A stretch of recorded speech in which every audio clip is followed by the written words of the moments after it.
Oke semuanya, selamat datang. Siap-siap ya, soalnya kali ini kita bakal terbang jauh banget dari desa Galia yang biasanya kita lihat.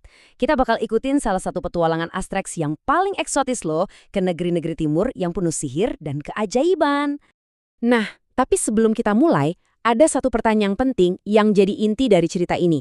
Gini deh, gimana ceritanya seorang penyanyi yang suaranya ya, kita semua tahu lah ya, terkenal sumbang banget, malah jadi satu-satunya harapan buat sebuah kerajaan yang udah di ujung tanduk. Yuk, kita bongkar ceritanya. Oke, kita masuk ke bagian pertama, permohonan putus asa. Nah, cerita kita ini mulainya di tempat yang udah kita kenal baik ya, di mana lagi kalau bukan di desa kecil di Galia itu, satu-satunya tempat yang masih kuat banget melawan penjajah Romawi. Yap, seperti biasa, kita ada di satu-satunya desa di Galia yang nggak pernah bisa ditaklukkan Romawi. Di sini nih kita ketemu sama jagoan-jagoan kita. Ada Asterix yang otaknya encer, Obelix yang tenaganya luar biasa, dan tentu saja Asurancetorix, sang penyair yang kalau nyanyi itu lebih sering bikin orang panik daripada tepuk tangan.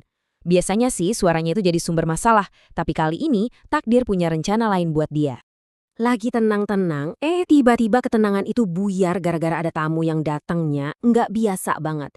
Bayangin, seorang fakir misterius dari negeri antah berantah jatuh dari langit, naik permadani terbang, dan mendarat darurat tepat di tengah-tengah desa. Ini sih jelas bukan pemandangan biasa, bahkan buat standar orang Galia sekalipun.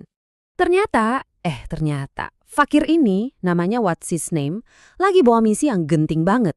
Dia datang dengan satu permohonan yang benar-benar putus asa. Dia lagi nyari penyanyi yang bisa menurunkan hujan. Buat apa? Buat nyelamatin Putri Rehazade dari pengorbanan, karena kerajaannya lagi dilanda kekeringan yang parah banget.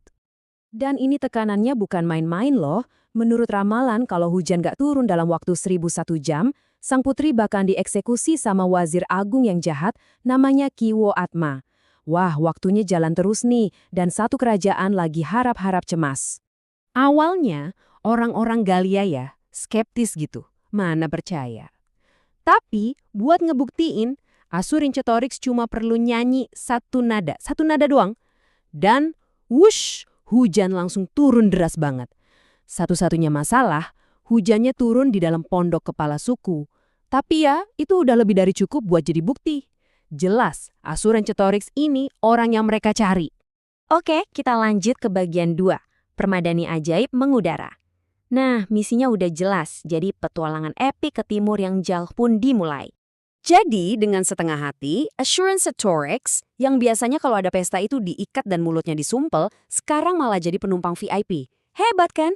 Bareng sama Asterix dan Obelix plus Idefix yang gak pernah ketinggalan, mereka pun berangkat naik permadani ajaib, ninggalin desa tercinta mereka. Ya jelas, terbang pakai permadani itu bukan keahlian orang Galia. Aturannya sih sebenarnya simpel, tapi ya gitu deh, penuh kekacauan. Pertama, coba terbang dulu. Kedua, jangan sekali-kali lihat ke bawah. Ketiga, awas, jagain si penyanyi jangan sampai jatuh. Dan yang paling krusial, jauhkan Obelix dari bekal makanan. Lanjut, bagian ketiga, masalah di angkasa. Udah bisa ditebak lah ya, perjalanan buat orang Galia itu nggak pernah ada yang mulus. Ternyata, langit pun banyak cobaannya. Dan petualangan Asterix itu rasanya nggak lengkap kalau nggak ketemu sama teman-teman lama mereka. Bener aja, baru beberapa hari di jalan, ketemu sama siapa lagi kalau bukan para bajak laut. Dan ya, kalian udah bisa tebak lah ya akhirnya gimana. Kapal bajak lautnya tenggelam. Lagi. Coba deh lihat ekspresi panik mereka. Para bajak laut ini sampai nggak percaya bisa-bisanya ketemu orang Galia di langit. Kayaknya emang nasib sial itu ngikutin mereka terus. Mau di darat, mau di udara. Ini nih lelucon klasik yang nggak pernah bikin bosen. Kekuatan Asurancetorix ini ternyata kayak pedang bermata dua ya. Di satu sisi, nyanyiannya bisa manggil hujan. Tapi di sisi lain, kalau dia nyanyi di tengah laut, bisa langsung datang badai dahsyat yang siapapun di dekat situ bisa ikut tenggelam kapalnya. Ini sih benar-benar senjata pemusnah massal yang gak sengaja. Terus bencana datang, tiba-tiba tuar, petir nyambar permadani mereka. Bolong besar, dan mereka langsung terjun bebas dari langit. Wah, gawat ini. Misi mereka bisa gagal total. Satu-satunya tumpangan mereka hancur, waktu makin tipis. Misi buat nyelamatin sang putri sekarang benar-benar di ujung tanduk. Terus gimana dong nasib mereka?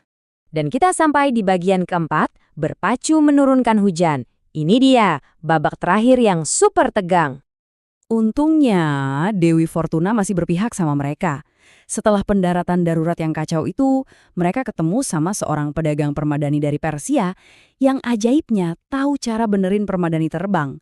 Wah, berkat bantuan ahli lokal, perjalanan mereka bisa lanjut lagi.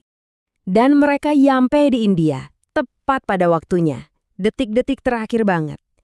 Di bawah sana, Putri Rahazade udah digiring ke tempat eksekusi. Suasananya tegang banget. Dan sekarang semua harapan ada di pundak 3 pahlawan kita ini. Semua orang udah panik pada teriak, dia harus nyanyi, demi Teutates, suruh dia nyanyi. Nah, masalahnya, Asyuran Ceturix kan mulutnya masih disumpel dari tadi, biar nggak sembarangan bikin badai lagi di jalan. Dan disinilah bagian paling lucunya. Rencananya kan Asuransitorix bakal nyanyiin lagu pemanggil hujan yang syahdu gitu ya. Kenyataannya, Obelix yang emang praktis orangnya nggak pakai lama langsung aja ninju dia. Dan ternyata teriakan kesakitan Asuransitorix itu udah cukup buat nurunin hujan badai. Dan ya udah gitu aja. Misi berhasil, kekeringan selesai, sang putri selamat, penjahatnya kalah, dan pahlawan-pahlawan Galia kita dielu-elukan. Terus apa lagi? Ya jelas dong waktunya pesta besar. Jadi nih, setelah semua petualangan terbang-terbangan yang gila ini, kira-kira apa sih pelajaran yang bisa kita ambil? Pesan moralnya itu begini. Kadang-kadang, hal yang bikin kamu kelihatan aneh atau bahkan dikucilkan sama orang lain, justru itu bisa jadi kekuatan super kamu yang paling hebat. Suara sumbangnya Asuransitorix, yang biasanya cuma bikin orang sengsara, ternyata di saat yang tepat malah bisa nyelamatin satu kerajaan. Ini jadi pengingat yang keren banget sih, kalau setiap orang itu punya nilainya masing-masing, dengan cara mereka yang unik.